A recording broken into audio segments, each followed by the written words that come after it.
টিপি দিলে দুধ ওলায়, গাখীৰ ওলায়। মই আগতেও কৈছিলোঁ যিটো ল'ৰা এতিয়াও মাৰ্বল খেলে, মাৰ্বল খেলাৰ বয়স, ইয়াক দিছে বিধানসভাৰ MLA প্ৰাৰ্থী চামগুৰি, ইমান ডাঙৰ সন্মানীয় সমষ্টিত তেওঁ কেণ্ডিডেট বনাইছে।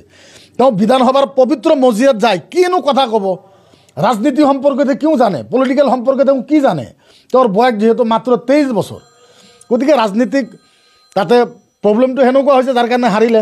আৰু ইয়াৰ লগতে মই এটা কথা বিনম্ৰভাৱে অনুৰোধ কৰিম যে 1.5 বছৰৰ কাৰণে আমি যদিও ৰকিবুল হুছেইন ডাঙৰীয়াৰ পুত্ৰক যদি জিতাই আনিলোঁ হয়, চৰকাৰটো আৰু কংগ্ৰেছৰ নহ'ল হয়। মাত্ৰ 1.5 বছৰ, 1.5 years, 1.5 বছৰৰ কাৰণেতো যিহেতু চৰকাৰ পৰিৱৰ্তন নহয়, কিন্তু বিজেপি এটা কথা কৈছিল যে 1.5 বছৰৰ কাৰণে আমাক ভোট দিয়ক, আমি আপোনালোকৰ কাৰণে কি কৰিব পাৰোঁ, আমি আপোনালোকৰ কাৰণে কি কৰিব পাৰোঁ। মই ইয়াৰ জৰিয়তে অসমৰ সন্মানীয় মুখ্যমন্ত্ৰী ডাঙৰীয়াক বিনম্ৰভাৱে অনুৰোধ কৰিছোঁ। আৰু আপোনালোকৰ মাধ্যমেৰে মই ক'ব বিচাৰোঁ, মই প্ৰায় 1 সপ্তাহ 10 দিনৰ ভিতৰতে মই CMৰ লগত বহিম, অসমৰ সন্মানীয় CM ডক্টৰ হেমন্ত বিশ্ব শৰ্মা ডাঙৰীয়াৰ লগত মই বহিম, তেওঁৰ লগত আলোচনাখিনি কৰিম। চামগুৰিবাসী ৰাইজৰ বিশেষকৈ শালপাৰা যিটো পঞ্চায়ত আছে, এই মানুহখিনিৰ এটা আবদাৰ মই অসমৰ মুখ্যমন্ত্ৰীক কৈছোঁ, ডিপ্লুৰঞ্জন শৰ্মা ডাঙৰীয়াক কৈছোঁ, জিতু গোস্বামী ডাঙৰীয়াক কৈছোঁ। তাতে কাঠপাৰাত এটা মুছলমানৰ আটাইতকৈ বেছি প্ৰব্লেম সেইটো হ'ল তাতে প্ৰায় ফৰেষ্টৰ প্ৰায় 3000 বিঘা মাটি আছে। সেই মাটিত আমাৰ বহু মুছলমান তাতে আছে আৰু তাতে বহু ডাঙৰ এটা বিল আছে। আৰু মই এতিয়াই খোলাকৈ কথাখিনি নকওঁ, মোক কেইজনমান MLA কৈছিল যে মুফতি সাহেব আপোনালোকৰ মানুহে যদি আমাক ভোট দিয়ে, আমি যিহেতু বেলেগ ৰাজনৈতিক দলক সমৰ্থন কৰিছিলোঁ, তেনেহ'লে এই ফৰেষ্টৰ মাটিখিনি আৰু ইয়াতে উচ্ছেদ নহ'ব আৰু বিলখিনি গোটাই মুছলমানক দিয়া হ'ব। মই অপেন হিচাপত কৈছোঁ আজি, এইকাৰণে অপেন হিচাপত কৈছোঁ কথাষাৰ, যিহেতু চামগুৰি ৰাইজে যিহেতু মুছলমানে বহু ভোট বিজেপিক দিলে, গতিকে মই অসমৰ মুখ্যমন্ত্ৰী ডাঙৰীয়াক বিনম্ৰভাৱে অনুৰোধ কৰিছোঁ যে চামগুৰিয়ে নহয়, ভৱিষ্যতত অসমৰ মুছলমান আপোনাৰ লগত থাকিব, ভৱিষ্যতত আৰু বহু চিটত আপুনি জিতিব পাৰিব, মোৰ এনেকুৱা লাগি আছে। কিন্তু কিছুমান কাম আমাৰো কৰিব লাগিব। আৰু মুছলমানক যিটো আক্ৰমণ কৰা হয়, সময়ে সময়ে যিটো আক্ৰমণ কৰা হয়, ইছলামৰ ওপৰত যিটো আক্ৰমণ কৰা হয়, এইটো বন্ধ হ'ব লাগে। গণতান্ত্ৰিক দেশ, ডেমক্ৰেচি দেশ, এইবিলাক বন্ধ হ'ব লাগে। সকলোৰে সমান অধিকাৰ আছে। বাবা ভীমৰাট আম্বেদকৰৰ সংবিধানে আমাক সকলোকে অধিকাৰ দিছে।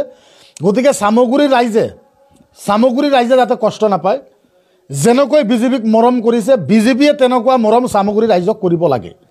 আৰু এই বিষয় লৈ মানুহে কি ভাবে তাতে ভাবক, মোৰ কোনো আহে নাযায়। মোৰ কথা হ'ল, যোনে মোৰ কাৰণে ভাল কৰিব, মোৰ কামৰ কাৰণে ভাল কৰিব, মোৰ ধৰ্ম ইছলামৰ কাৰণে যোনে ভাল কৰিব, মই তেওঁলোকৰ লগত এভৰি টাইম আছোঁ। আৰু চামগুৰিত আৰু এটা প্ৰসংগ ওলাইছিল যে ৰকিবুল হুছেইনে যেতিয়া ধুবুৰীত আজমল ডাঙৰীয়াক পৰাজিত কৰিছিল, আলেমসকল একাংশই কৈছিল তেওঁলোকে যে আলেমসকলক তেওঁ অপমান কৰিছে, এইবাৰ তেওঁ হাৰিব। সেই কথাটো তাত ৰূপায়িত হ'ল। আৰু বহু কথা আছে, ৰকিবুল হুছেইন হাৰাৰ বহুত কাৰণ আছে আৰু বহুত পাপ আছিল তেওঁৰ, এইটো মনত ৰাখিব, বহুত পাপ আছিলে। আৰু আল্লাহ পটককৈ নধৰে নহয় মানুহক, লাহে লাহে ধৰে। গতিকে ধৰা আৰম্ভ হৈছে, ইনশাল্লাহ আৰু ভৱিষ্যতত দেখা যাক, আগে দেখো কিয় হতা হে। ইতিমধ্যে তানজিৰ হুছেইনে কৈছে যে মোক মানুহে ভালে পায়, কিন্তু মোৰ দেউতাৰ কাৰণে মই হাৰিবলগীয়া হৈছে।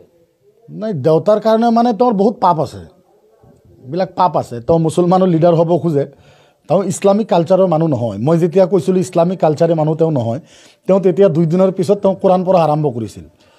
জাগাই যাই পেলাই কেৰাত পঢ়া আৰম্ভ কৰিছিল। তেওঁ ইছলামিক কালচাৰৰ মানুহ নহয়। মদ ভাং এনেকুৱা এইবিলাক ক'ব নাপায়, আচলতে এইবিলাক ছ'চিয়েল মিডিয়াত ক'ব নাপায়। এনেকুৱা কি বস্তু আছে যিটো তেওঁ নাখায়, সেইটো আপোনালোকে নিউজ এটা পাইছিলে নহয়, সকলো বস্তুৱে খায় কিন্তু পইচা নিদিয়ে মানুহটো, সেইটো আপোনালোকে পাইছিলে।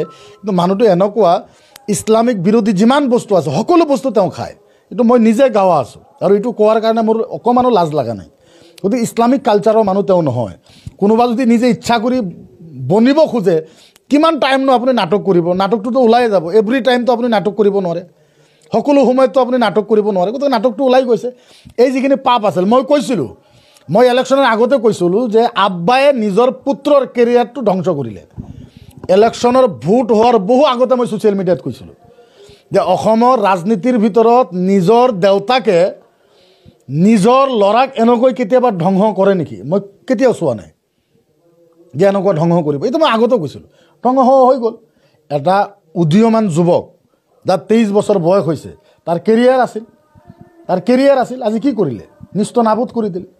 গতিকে মই অসমৰ ৰাইজক বিনম্ৰভাৱে এটা অনুৰোধ কৰিছোঁ যে হিন্দু মুছলমান যিবিলাক ইছ্যু হয়, এইবিলাক যাতে অসমৰ ভিতৰত আৰু নহয়। মই অসমৰ সন্মানীয় মুখ্যমন্ত্ৰী হেমন্ত বিশ্ব ডাঙৰীয়াৰ লগত মই অতি সোনকালে সপ্তাহ 10 দিনৰ ভিতৰত বহি আছোঁ গোটাই কথাখিনি মই তেখেতৰ লগত আলাপ আলোচনা কৰি অসমৰ ৰাইজক মই আকৌ আগতীয়াকৈ জনাই দিম ইনশাআল্লাহ। ধন্যবাদ।